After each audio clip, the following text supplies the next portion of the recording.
Ko Jasmine Oriana Tapueluelu, Auckland, New Zealand, ang netawalo, kaya kung nefafofonga e Miss Vavaulahi Club. Kung lagi o pas-pasi may ipindi ko na, Jasmine Oriana Tapueluelu, mga may ginagawa ko.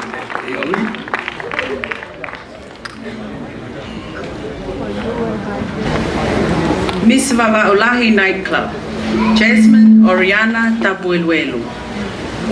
Whakatap kia tangaloa e tu matupua, pia tap mo e whanau tama awa e popua. Tap mo e kau whakamau e pō katoanga. Tap mo e whaoa manafa, kai ata ke whakahoko hok whatongia. Ko hok hingoa ko Jasmine Oriana Tapueluelu, pia ko hok ta ubalueni. O ko lolotonga ako he Sutton Park School, Auckland, New Zealand. Neongo hono na moa i au te aroa, ka o kei pole i hoku tonga. Ko e kulele mai mei vai malo, funga mapitoa, api ni we mo saine ai. Utu kalongalu mo lolo ahalai valu, mei Vavaulahi. Pehe foki ke esko maafu, api ko hafe ki waka mo vai ko velenga, hufanga lupe mei vai ni. Ko hoku ka kei tau olunga, ko te unga ka kala la mea kotoa. O kutui ke he ngatu uli. Ko hoku noo, ko pito inga lau. Ko hoku kahoa, ko nuspalata. Ai iloto ai mo tui tu hei lala, whakawa e pipitongi, pia mohok pule oto, ko e omai me he whanga ko utumatolu mo kolonga hau. Pia ko hok teki mo i vesa, ko whakamata moana. Ise isa e kakala mo onia, ne malama he Waikato River. Ala mea o e pak mo toi, he kakala tapu e lot koloni. Ko e awa o kakala mo nima mea kotoa pe ia e kukui, me he api ko vai sisi, api ko fie hua a te evolo, pe mo e api ko vai ni aku. A hea mo whanua motu, ko e whai anga si e te whakataltalu, me loto la paha. Fasta olunga, upea tui loko mana kia fuspala. Whataanga e tahine ko punsa lotu pautolu, pa koe punake whakahaka, toma tangata iloa, hiwa i atu he kalapa o ne lua me la paha malo au pito.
si mai e mui kweni e modong ko to be me mai ki ngaluea ko e lava ia ai kaulunga uluaki me assessment Oriana tapu eluelu siene whinga mai me o galani nusila ki hau kau mai ki he me au ko ni o boni au kau nga fia whakata o ia fo